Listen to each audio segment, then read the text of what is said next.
Well, good morning. This is Ian R. Crane. It's the morning of Monday, the 4th of March, 2019. I'm sat in my car this morning because it is blowing an absolute hoolie out there. And this is the leading edge, I think, of the storm that has wiped much of the southwest of England over the last day or so. Anyway, looks like it's going to be a bit breezy up here in East Lancashire today. Anyway, here we are. It's Monday, 4th of March, and we are now just 25 days away from Brexit Day. And yes, of course, there is a massive attempt to make it as chaotic as possible. But, for anyone who has forgotten what actually occurred in June of 2016, let me just remind them of the ballot paper that was signed by over 30 odd million people in this country, or marked, I should say, with their cross. The referendum ballot paper had a very simple question, which was, should the United Kingdom remain a member of the European Union or leave the European Union? And there were just two options. Option one was remain a member of the European Union, or option two was leave the European Union. And it was unequivocally a majority to leave. Now, the official numbers, of course, were 48.1 and 51.9, so sufficiently close to enable the ensuing chaos and discussion and debate and inaction which has transpired over the past 2.5 years. And I don't think there are too many people in the UK right now that have any confidence in either politicians or the political process, and particularly the treasonous politicians, because that's precisely what they are. The treasonous politicians that think they have the God-given right, well, actually, it's the Israeli government-given right, really, of course, but the Israeli government-given right to crush or attempt to crush the will of the British people. And those who have been actively campaigning for a second referendum actually need to be hauled before the courts, because they are elected to uphold the will of the people, not to do what they think is appropriate, despite the will of the people being abundantly clear. And those people who say, oh, well, we're just going to keep on campaigning to rejoin the EU, well, good luck with that, because that isn't going to happen. So if that's how you want to waste your life, then, go ahead and do it. Meanwhile, of course, the truly critical thinker will acknowledge that the decision has been made, and regardless of the incompetence of the political class, this country is leaving the EU, and failure to do so will lead to such massive civil unrest around the country that the British government will have ultimately no choice but to recognize that any unrest is caused directly by their inability to carry out the will of the people. And despite having 2.5 years to prepare for this moment, then they're saying, oh, no, we need more time. Well, no, you don't. And any company that says we don't have a game plan, we don't have a strategy for how to operate when Britain comes out of the EU, then more fool you. You've had 2.5 years to prepare for this. And actually, the reality is that the larger companies will have, of course, had the foresight to appoint either an individual or a team of people to look at the implications for the coming out of the EU with no deal, literally having to trade on a World Trade Organization deal basis. They will have that plan in place. So despite what the media and the political class attempt to spin as chaos, will be chaos of their own creation. And, one of the reasons that I love chaos is because, it is proven that as more and more people start to take an interest in the political process and everything that entails, then there's more and more people who are prepared to get involved and to challenge the status quo. And of course, 20 years ago or so, with the exception of poll tax, then the vast majority of people were, of course, kowtowed into abject slavery by succumbing to the Maggie Thatcher campaign to get people to get themselves into debt under the illusion of owning their own house. Worked out for some, but there's a lot that it didn't. Well, this could, of course, lead to a general election. And, that's going to be interesting too, isn't it? Because a big chunk of the Remainers within the Tory party will be bounced out by their electorate. Amber Rudd can't go quick enough for a lot of people, sitting on a majority, allegedly, of about 350 or so in Hastings. But anecdotally, it was a lot less. And it was only after multiple recounts that she was announced as the winner of that election. So she'll be gone, as will, of course, many other Tories, particularly those who decided to renounce the party whip, whether it be Tory or Labour, and reject the will of the people by attempting to make their own stand for a second referendum. And Jeremy Corbyn has single-handedly destroyed any possibility of the Labour Party ever getting anywhere near office. I am absolutely staggered by the incompetence of Jeremy and his advisors here, because really it doesn't take much to, trawl information from around the country and perceive that the vast majority of people, once you get outside the London bubble, the vast majority of people want out. Okay, that's not true for Northern Scotland or Northern Ireland, but the vast majority of people in England and Wales want out of the EU.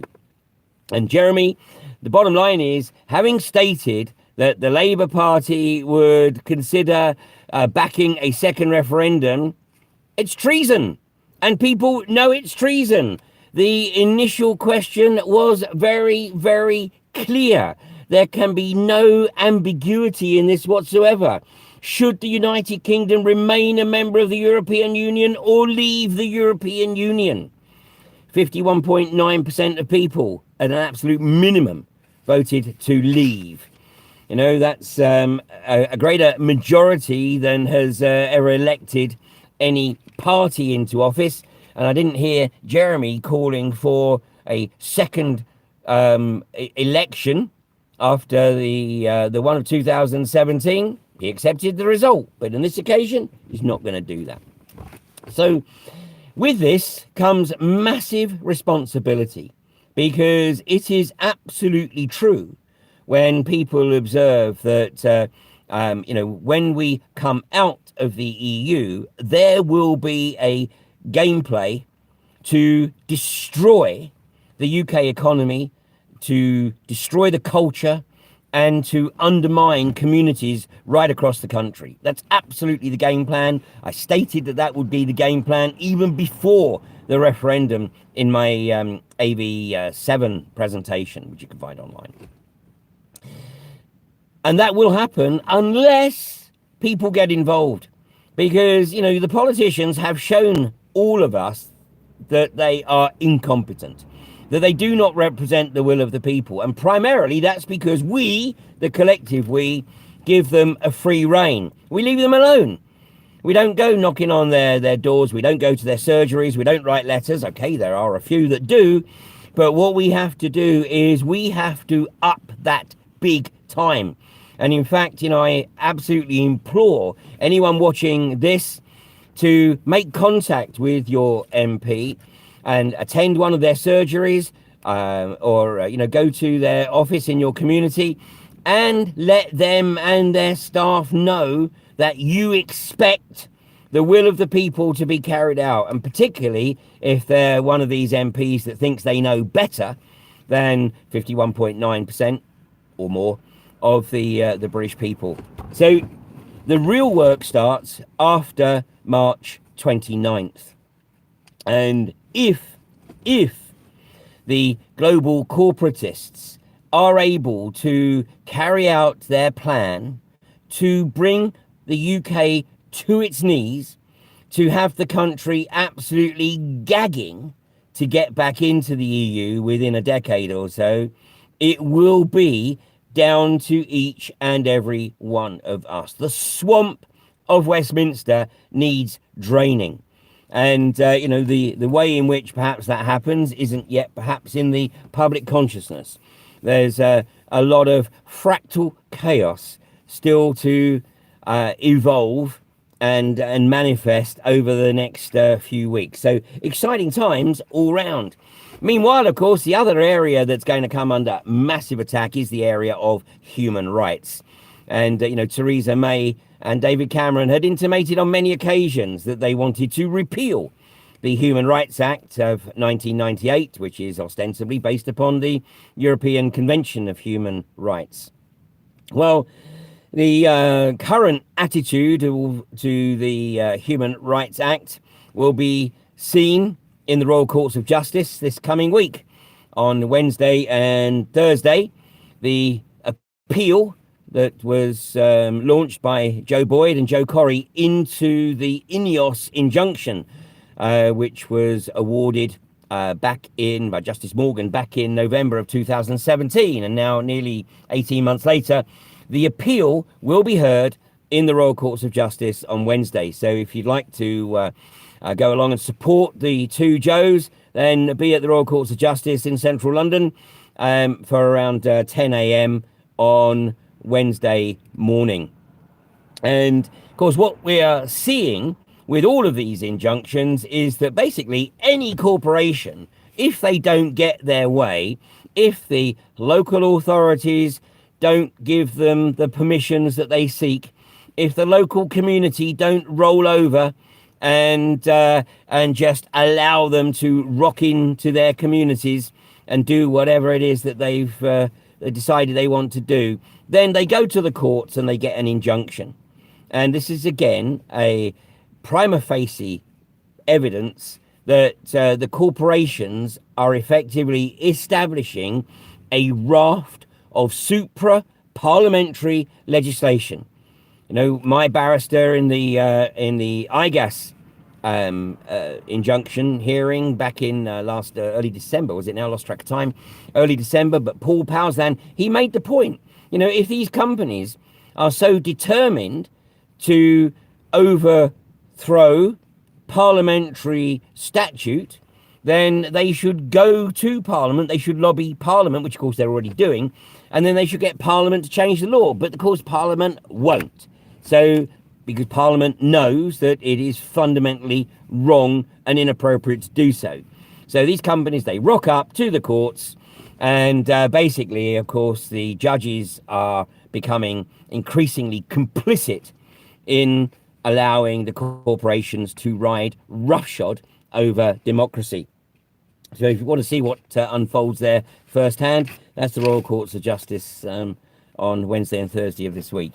And then on the 7th, on Thursday the 7th as well, I shall be doing an episode of Humanity versus Insanity, and I shall be speaking with the partner of David Noakes, the biochemist that was not charged along with David Noakes in this in the recent GC Math case, but she is facing extradition to France, and the French representatives of Ocelot, which is the French equivalent of the MHRA, they had their representatives in court because, of course, they were gagging for David Noakes to be sent down basically for, almost life.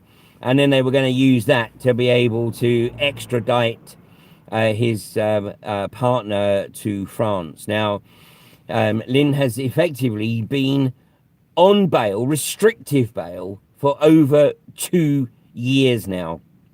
And, this in of itself is a fundamental breach of human rights. So if you want to hear Lynn's account of the way that she, David, and others who have done nothing other than bring relief to many cancer sufferers and sufferers of other conditions that the pharmaceutical industry has no intention whatsoever of treating. So just some heads up, later on this month, the interest in 5G is ramping up in a big way, and thanks to all those people who made contact and offered to help promote events in your area around the UK. But the dates that we have absolutely fixed right now, we have a 5G event in Birmingham that's being hosted by the Truth Juice Group in Birmingham on Tuesday 26th. We're still looking to establish the final venue for an event in the Northeast on Wednesday 27th. And of course, Mark Steele is due back in court on the 28th to appeal the criminal conviction. And then I should be in West Wales, just outside Cardigan, for a 5G awareness event on the 29th. That's Friday, March 29th. And of course, there's something else going on that day, isn't? Oh, yes, of course, it's Brexit.